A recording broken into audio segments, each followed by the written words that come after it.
Það verður engin svikin af úrvali golfvalla í Aberdeen, en heimsókn á Trump International myndum við segja að væri algjör nauðsyn. Must visit eins og við leyfum okkur að sletta.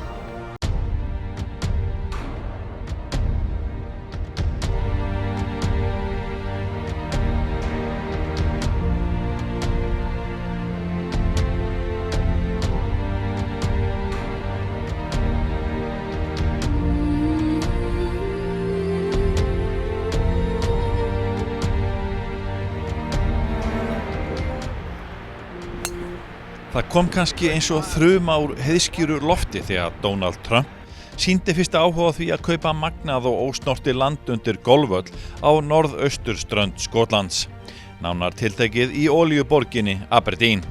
En kannski ekki. Kappinn á rætur að rekja til svæðisins og það hefur sýnt sig að þegar hann langar í hlutina, þá fær hann þá.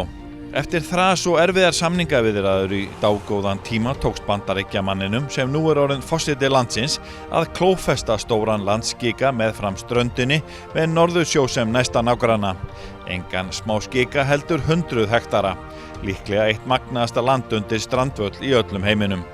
Risastórir sandhólar og flákar eins langt og augað eigir, sjórinn á aðra hliðina og magnað útsýni allan hringinn. Framkvæmdir hófust árið 2010 og 2 árum síðar var Trump-völlurinn opnaður, en hann hannaður af Martin Hovtree. Hann fékk strax frábærar viðtökur golfsérfræðinga og kylfinga og skaust á toppinn á mörgum listum yfir eftirsóttustu og bestu golfvelli heims.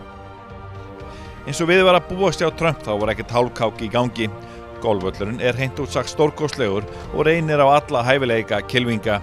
Landið stórbrotið, eitt af svakalegasta sem undirritaður hefur séð á golfvelli. Auk 18 holna vallanis skemmtilegt klúbbhús með golfverslun, veitingastað og flottri búningsaðstöðu fyrir kylfinga. Auðvitað hægt að fá Trump whisky og evöngu ylvatn.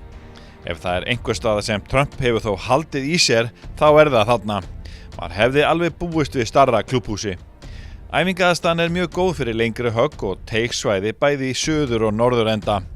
Maður verður að slá nokkur högg á móti vindinum áður en haldið út á völl. Svo frábært æfingarsvæði fyrir stuttaspilið, eitthvað sem maður hefur ekki séð áður í sama stíl. Það nauðsynlegt að gefa sér tíma til að hita vel upp fyrir hring á Trump og púðrið sem lagt var í að gera æfinga og upphitunar aðstöðuna jafn glæsilega og raun ber vitni, segir allt það. Og já, rétt áður en kylfingar stíga á fyrsta teig, þá hægt að æfa púttinn á risastóri púttflöt. Þá hótelgisting við völlinn, þó ekki í göngufæri við klúbbhúsi, en skammt frá.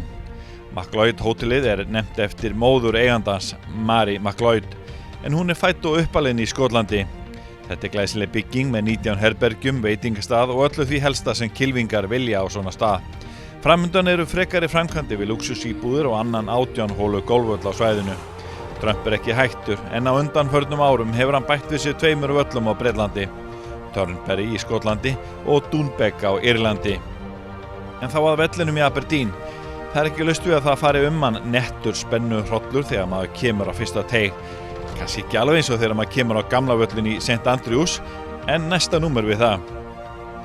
Maður gengur frá klúbbhúsinu framhjá einni stærstu æfingapúttflötu í heimi. Ræsirinn býður kylfinga velkomna og gefur góð ráð, ekki veitir af. Á milli teigum völlunum 5.800 metrar. Fyrsta brautin par 5 og hún gefur tóninn fyrir það sem koma skal. Karginn á Trump-vellinum þannig á langflestum stöðum að það þýðir ekki að reyna stóra hluti ef maður lendir þar. Ef maður kemur boltanum þaðan með 9 járn eða minna verkfæri, þá það gott. Brautirnar samt þokkalega breiðar. Fyrstu 4 brautirnar liggja í suðurátt með sjóinn á vinstri hönd, þriðjar par 3, virkilega glæsileg hola og 4. brautin mikil par 5 braut með flötina hátt upp í landinu, nærri tugur sandglompna truflar kylfinga frá rúmlega 100 metrum inn að flöt. Frá 5. teig liggur leiðin tilbaka að klúbbhúsinu. 7. holan frábær par 3 þar sem flötin skemmtilega innrömmuð, stendur hátt og teigurinn í sömu hæð. Hér þarf oftast millijárn en getur þurft meira í norðanvindi. 3 par 4 brautir taka við, 7., 8. og 9. Svo stysta af vellinum 7. en svo lengsta af vellinum svo 8. Allar mjög flottar. 10. brautin tekur vel á móti manni eftir kaffibolla eða kaldan í klúbbhúsinu á leiðin á teiginn. Þetta par 5 braut í nettri Hundslöpp, þar sem stórir sandhólar vaxnir þykku grasi umlykja brautina.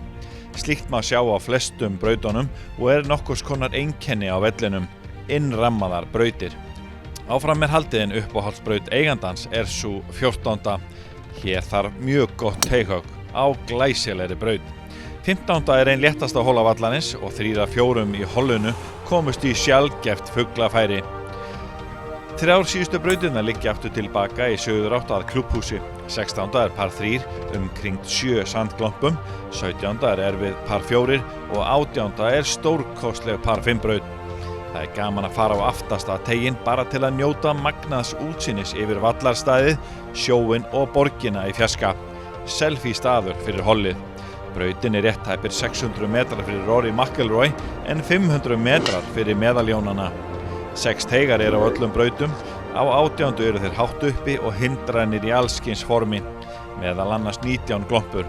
Alla leið inn á flöt sem ekki stór. Hér þarf 3 fullorðins högg inn að flöt, þvílík loka hola. Skotar eru skemmtilegir heima að sækja og innrás Trump í Aberdeen hefur verið gríðarlega sterk. Mikil innspýting í viðskiptalífið og golfheiminn í og við borgina. Eftir niðursveiflu í olíunni hefur golfið komið sterkt inn í, sérstaklega eftir innkomu Trump. Auk flottra golfvalla í tugatali bjóða heimamenn í góða Angus nautasteik, villtan skoskan lax og eðal viskí svo fátt eitt sé nefnt. Þó svo maður ná ekki alltaf parinu, þá 19. hólan aldrei langt undan. En Trump truflaður golfvöllur. Það bara þannig.